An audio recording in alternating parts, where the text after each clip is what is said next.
Great day. Got a new truck? Be part of Chris Construction. Always. Always. Loving it.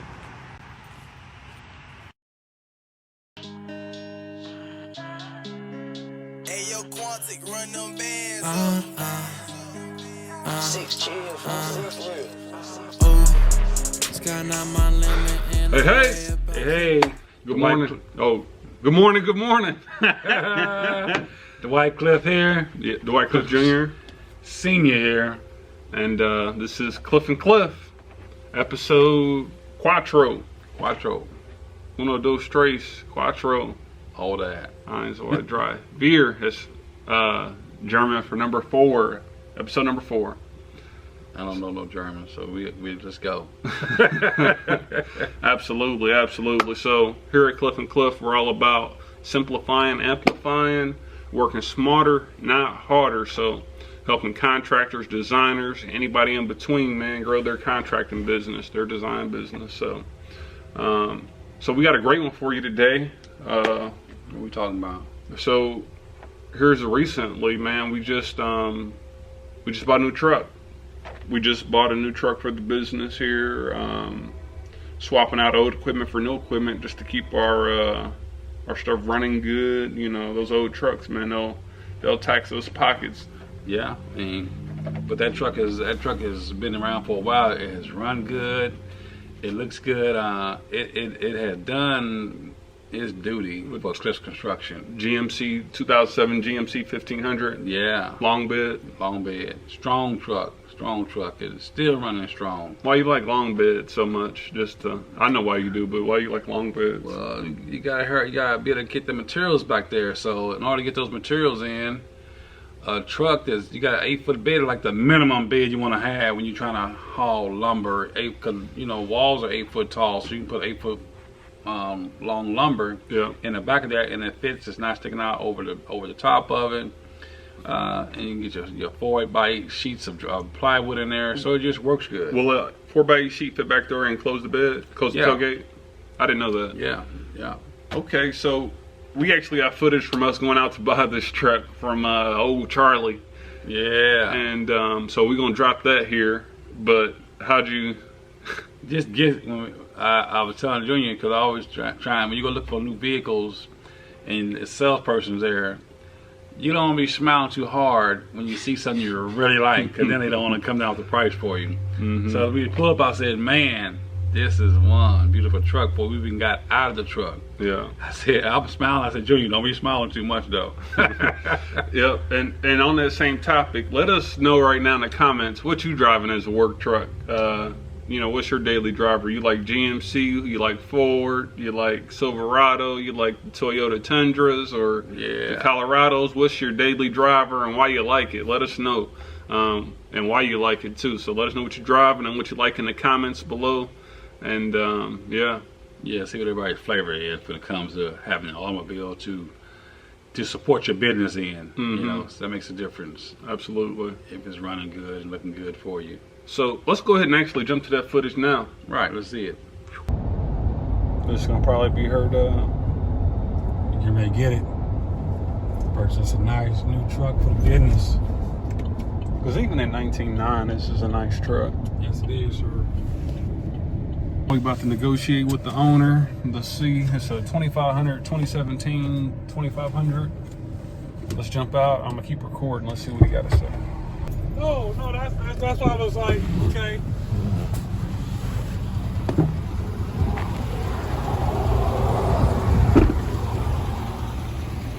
That's on that side. I'll tell you how people got you. They got on this guy, he come from Greenwood, he's got a landscape. He drove the truck, he liked it, they agreed on the price. Then he never come back and he said, I'll come back and get it. And So you say, what's your bottom line? when can you buy it? If I tell you. Well, I know you probably want to chip. You probably want to. I either want to cancel. Yeah, that's what I was thinking. We going to Cincinnati. What do you guys want to use that truck for? Do snow? No. It's just we do construction work. Oh, okay. Yeah. Everybody's looked at that truck. Has been for something like that. Yeah, I don't want to put no plow on. Plow, that's the front end of them. Oh, if you put a They plow jack them on, up. they I gotta tell you, they don't hurt them, but it does. Yeah, I ain't trying to be out Yes. snow in the winter time. I like to be asleep. When it's 12 foot of snow, I want to be in the house. Yeah. Like I said, you had that center. I think that helped look at it a lot. Oh yeah. Well, these are caps on here. Yeah. Okay. That's one whole piece. Okay. Oh, okay. Yeah. And if they ever have a problem with things, they're not expensive. They're like over $100 or all for it. Okay. So Okay. these ones tear up. But yeah, I don't care. I know. Both of you guys are a lot younger than me. There's a lot of stuff on that radio I don't understand. I think that might even have an Apple thing on it. Oh yeah. Yeah. Okay. It's got that Bluetooth, but it's got the book and all that stuff. That's way over my head, yeah. Mm-hmm. Boys, I think Thank you. I appreciate that. All right. Thank if that you. works out for you, give me a call. All right. If we got any issues with the BMV, just give you a call. Yeah. Okay. Shouldn't be anything. Shouldn't be anything. No, you don't. I've signed it and put the mileage on it. You guys make sure to put your stuff, your information on it. Yeah, just give me a call. Okay. Okay. See you. Thank All you. right, Appreciate thank it. You going back Yeah. all the way? No. Huh? Well, I ain't got you to. going home? Well, I got to pay that guy. Can you actually, if you go into the shop, can you pay that guy for me? I ain't got my checkbook, bro. Here, I'll give you my checkbook. I gotta get my. Okay. You just pay him $260. Well, if I'm going, I'll get my check. Keep yours. All right, I got the bathroom, boy. You got to pee? Yeah. Get in the truck and use my bottle. Well, I'll use my own bottle. Yeah, Yeah, that's the bottle use the here. bottle. Yeah, use the bottle.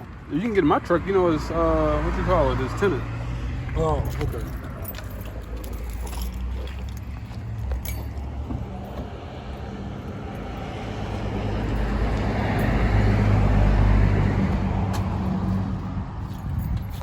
So we just bought a pickup truck. This is our first 2500, ain't it? Yeah, first 2,500 we done bought. Happy. It's a great day. Yeah. Where the keys at? Here's the ignition.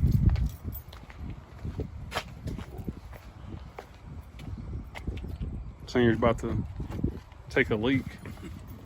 Don't pee on my seats. I'm not gonna pee on your seat, man. And if you overflow, use that. Gotcha.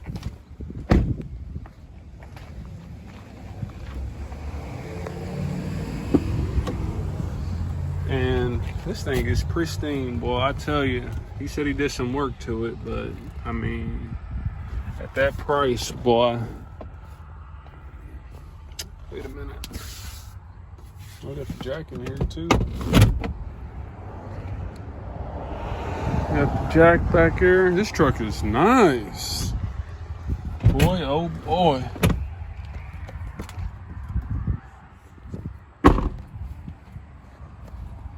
I tell you what.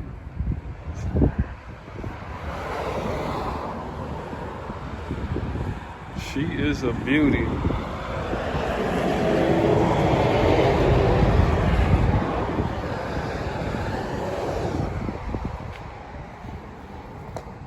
She is a beauty. Beautiful, wasn't it? Right? Right.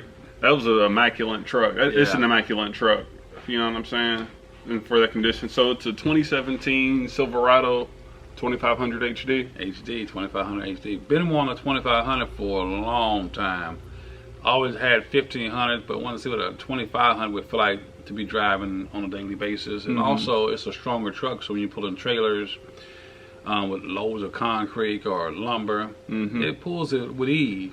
And even can like pull a small steer, skid steer, with no problem. So Yeah. that 2500 is going to come in handy for years to come with the company. So Absolutely. loving this future we got with that truck.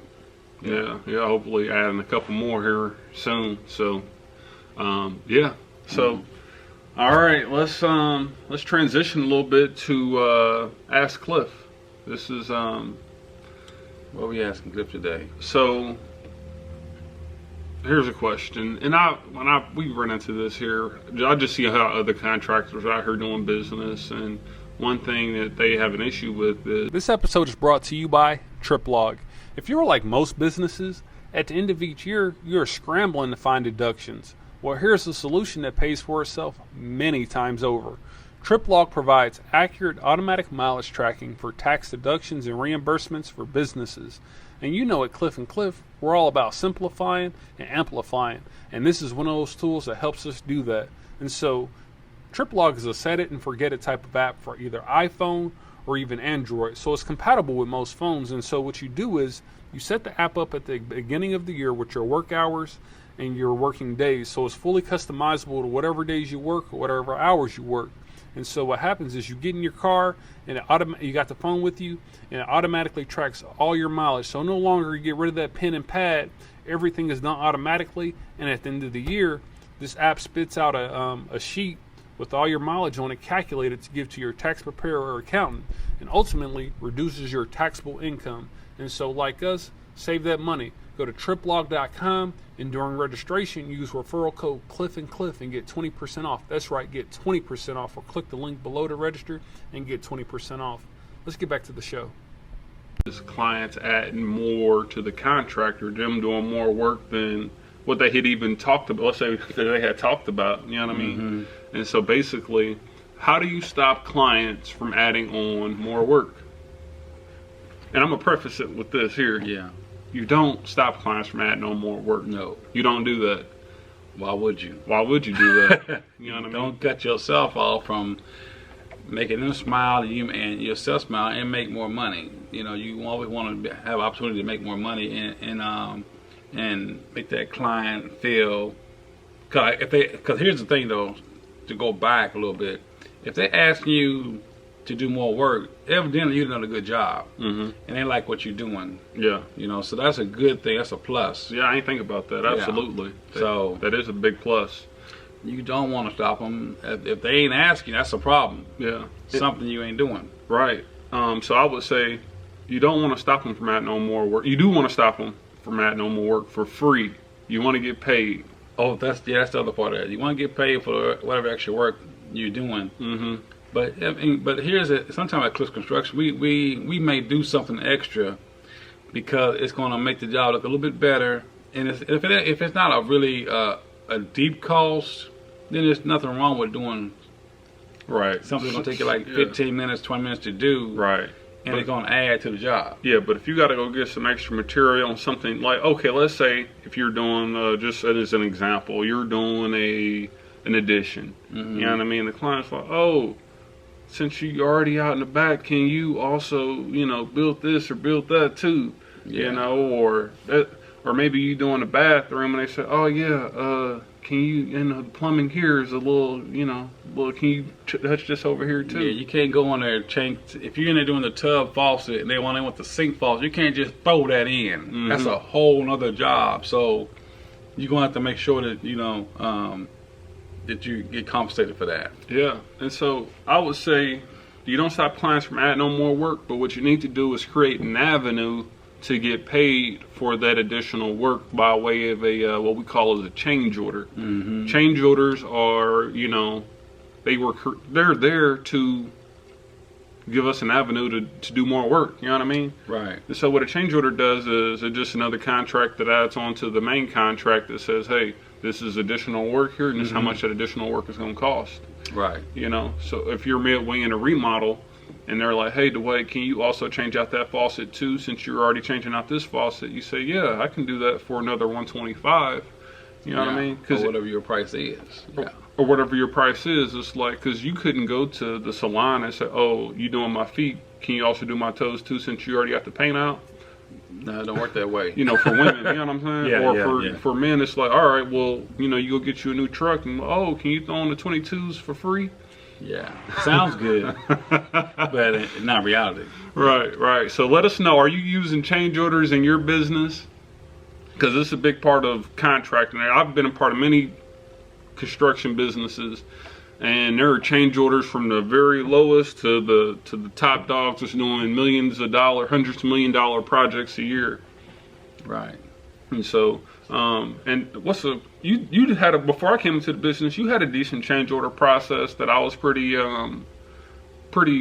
pretty surprised about, you know, Yeah. how you were doing. So you want to talk about that a little bit? How you were doing change orders initially, just so you had it in writing? Yeah, I had a change order sheet that I would fill out when they wanted to. Not before that. You were Well- just doing text messages. Oh yeah. Well, yeah, we could do it by you could do it by text messages. If you had a change order, you didn't have no paper to write it on at that time. Just anything that can show that you guys have discussed this extra work, and they said yes to it or no to it. All right. And so that way they can't say that they didn't say that, it wasn't like that. No, here it is right here. So I say text message, a voice recording, And just because whatever you got at that moment. clients are kind of, well, just people are, I ain't gonna say clients, people are just forgetful, you know what I mean? It's like, oh, why, Yeah. you know, what's this extra $200, what's this extra $1,000 that you're adding onto this bill? Yeah, that's especially if people don't, like we do. I do a full bathroom remodel or a full kitchen remodel. I might have been there for 4 to 6 weeks sometime doing that. And between now and then, everybody done forgot what was said or what was agreed to at that time. So that text message or voicemail saying, "Can you do this here for me?" And I sent it back saying, "Yes, we got it." So anything to document it, because before, when I wasn't text messaging, people are writing out. You have a verbal agreement, and they like, that ain't what we said. Right. And so this isn't legal advice by any means, but if you're looking for something, a quick avenue to get this done, we use change order sheets nowadays.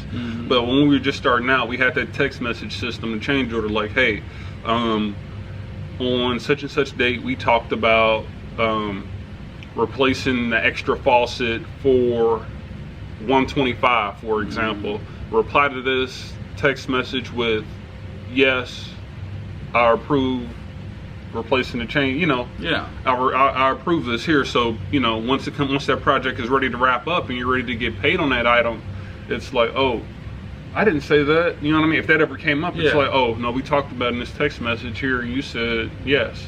You want it. You wanted it, you know. But nowadays, when the client wants a change order, we got a change order form. Let me know. In the comments below, let me know if you have a change order form and if that's something you would like help with.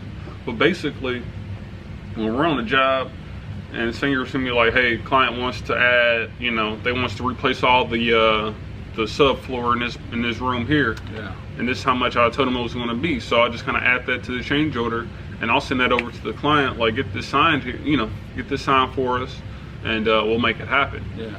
You know. Yeah, and just make sure you be detailed about what's going on. Don't say doing this flooring here, but what are you doing to the floor? Especially if you're leveling this floor out, you tell me, hey, this floor is going to be leveled out to a kind of level. It won't be perfectly level, because sometimes you can't. So make sure you specify that on things like that. Might be we talking about some different things now, getting to another area. But the original subject was change orders. Change orders, Yeah. and how do you stop clients from adding on more work? yeah. So you don't. You don't. If they're not adding more work, check yourself. Yeah. Because it's something you ain't doing right. There's sometimes that, but sometimes clients don't add on more work. They just stick with the original contract. Very seldom. Yeah. Very seldom, especially when you're in an older home. Yeah. And they got lots of things to do. Yeah. 9 times out of 10, they got something else they want to try and throw in while you're there. Yeah. Unless their house is new. Yeah. But if it's an older home, they coming at you with something else. Yeah. And make sure you're charging enough too on those change orders, because sometimes you think, well, all right, I'm already here doing this here, and so this is how much the change order should be. But sometimes those change orders can take a lot more time than what you initially anticipated. So make sure you're not just getting extra funds. I'm not saying gouge your clients, but you have to charge enough to get the job done. Yeah. And pay yourself doing it. You know what I mean? So, you know, if just because you got to go to stores next to just for the lumber here, you know, you got to charge enough for that labor and that profit. You know what I mean? So, because it's in addition to the contract. So make sure you're charging enough for even your change orders that are added on throughout the job. I agree with that 100. Yeah. And because if you don't, you know, before you know it, it done grew so big, and now the contract, you know, the project started out at this price here. Now you are all the way up here.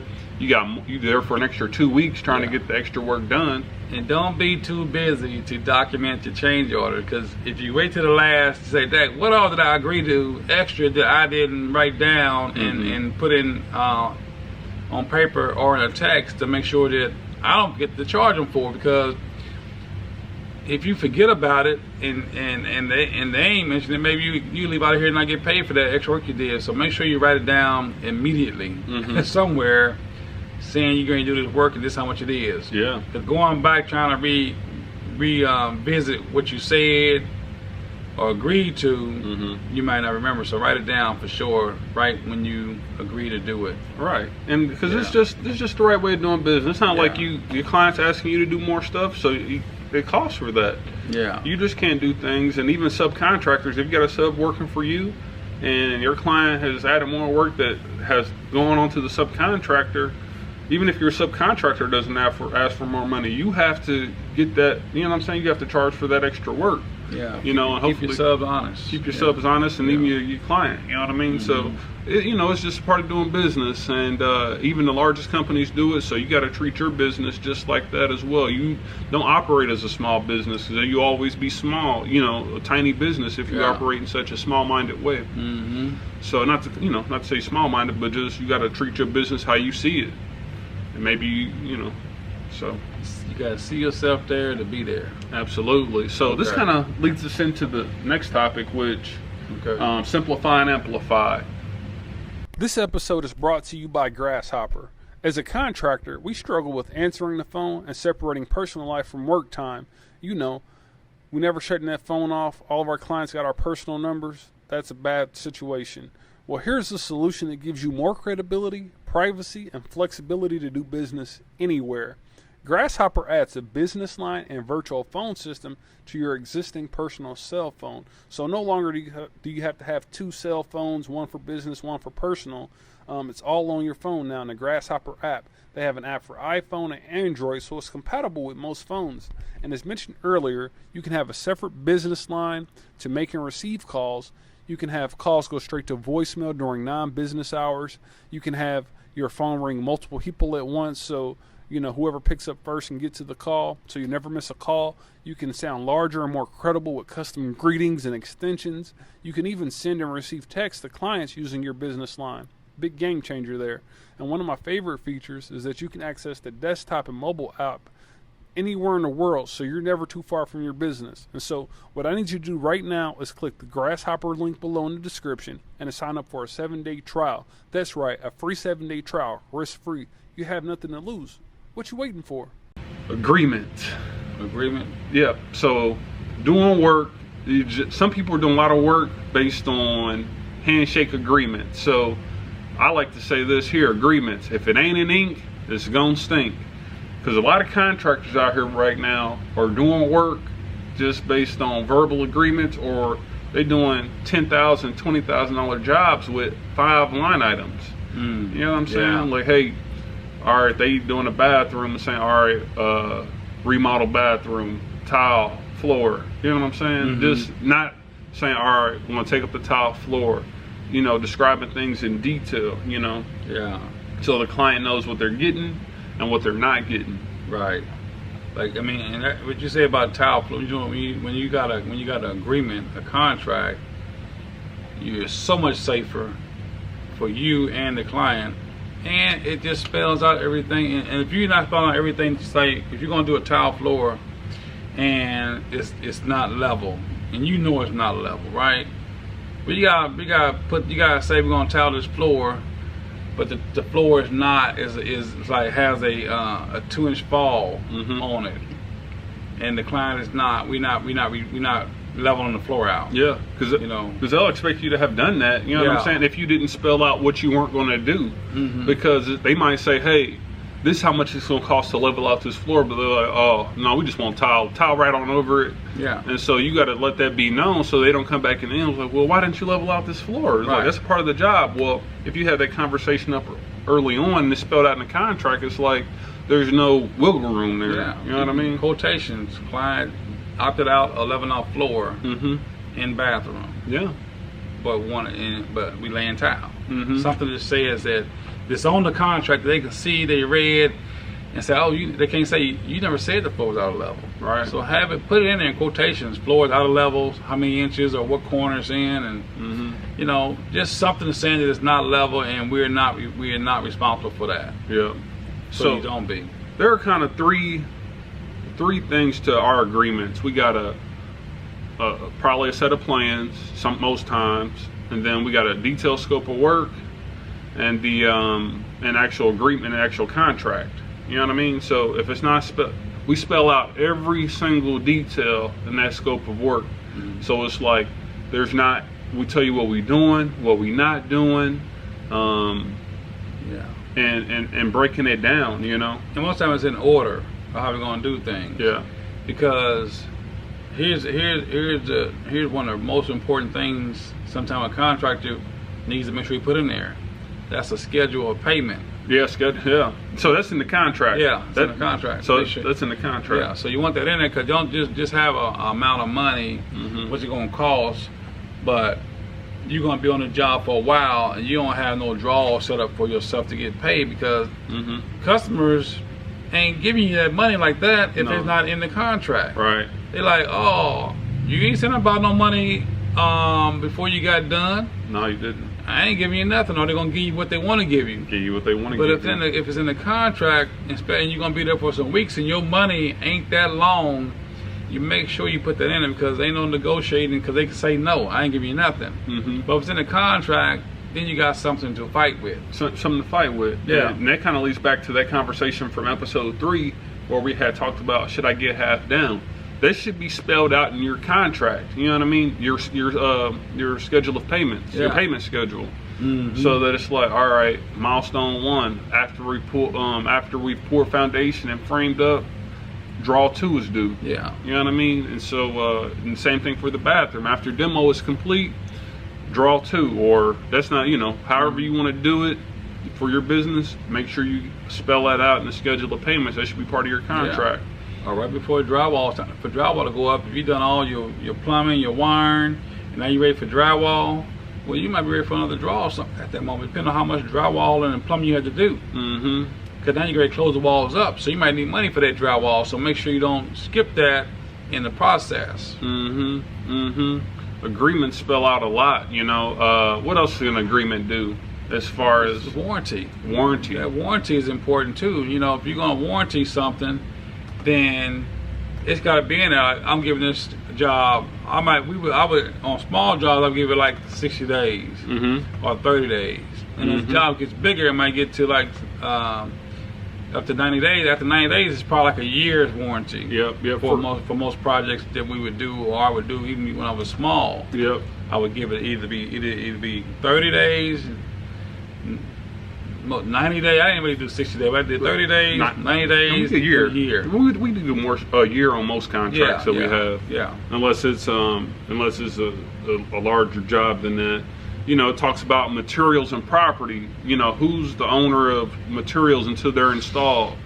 Who owns the sets of plans to this? It talks about protection, safety, and cleaning. Who's responsible for keeping the job site safe? You know, if somebody gets hurt on a job site, what happens in the case of there's just a meltdown completely? You know what I mean? Right. Like, all right, if we have to go to court, what happens? Are we in arbitration? Do we sit down for mediation, or do we got, you know, even the other situations? You know what I mean? Dispute resolution. That's what I was trying to get to. Expiration of the contract. You know what I'm saying? In case there's you got escalation clauses in there, you know, in case material goes up. And that's a big one. If you didn't have an escalation clause in your contract before 2020, you need to make sure you put that in your contracts now, in case, you know, you're on a job and the wood, if you're building a home and the price of wood just goes through the roof like it did last year. Yeah. You want to be covered. You want to be covered. You would have been dead in the water if you didn't have an escalation clause. You know, you probably would have been on the hook for that. But if you weren't working for a client that's willing to work with you and all that good stuff. And also spell out who's buying it, who's buying what part. If you're furnishing all the construction side of it, and they be furnishing the finishing side, that's got to be spelled out. What finish materials they're gonna need to get. Yeah, what they need to have. They might there. be confused about what finishing, so you gotta make sure you have that there and make sure they got it there before you even start. Yeah. And we just might be getting to another subject about when we talking about contract versus clients buying materials, because sometimes that could be one big headache. Clients buying materials. Yes. Yes. We don't really recommend that. Yeah. Because a lot of times clients want to buy material from the salvage yard, and let's say that they bought it and it's like, it looks good, you know what I mean, but you get it installed and it don't work. That's a big one. We recently just went through that, but if they buy materials and you install them, I mean, they buy like a light, Mm-hmm. and you install the light, Mm-hmm. and the light don't work. Yeah. It ain't all the parts. Yeah. Should you take it down and put it back up for free? Right. Because that took you time, effort, you know what I mean? Yeah. That you didn't think that you was going to have to rework two or three times to get it to work. So make sure you spell out in agreements that material must be new. And then also, if you're not supplying the material, you can't warranty things that you don't even know nothing about. Right. So if a client's buying material, a lot of times you can get away, you can just tell them, hey, I won't warranty this because I don't know where this came from. I don't know if it's new. So like you said, who's buying this material when they need to have it there, right? So that you're not waiting on stuff. And then also the change order process. You need to outline your change order process in that agreement. So there's a lot of things that agreement is important for. So don't rush. Take your time. Make sure everything's in there. Mm-hmm. Don't rush on that. Don't just fudge right past that and say, "Give me the money. I got the job." And you're happy because your smile could turn to a frown if things go the other way on you. Right, and you don't expect it to, but nobody expects things to go sideways. No, so be prepared. Be prepared for that. So let us know. Do you have agreements in your business, or are you still operating off handshakes? We don't recommend the handshake agreements. There's so much can go wrong. If it ain't an ink, it's going to stink. Just like I said, if it ain't an ink, it's going to stink. You don't want that. You don't want that type of situation. So, that's a good way to ruin your business. You can work very hard, and then you get that one client that's like, it just, completely goes sideways on you. Throwing you under the bus and just because you didn't have it in writing and they said you said this and you said that. And, eliminates a lot of you don't want that. Right. So let us know what you're working with in your business, if you're working off handshakes or if you got your nice contract in place. And let me know if I can use some help on that. Yeah. But that kind of brings us to the end of this episode. All right. Make sure you go to cliffandcliff.com. Make sure you like and subscribe to this channel. We got lots of goodies. We got some gear coming up soon. I keep mentioning the gear because it's in production. It's on the way. So be on the lookout for that. Yeah, you're going to love it. We got some good stuff coming out. Absolutely. So, the White Cliff Jr., White Cliff Senior. we out. We out. Thanks.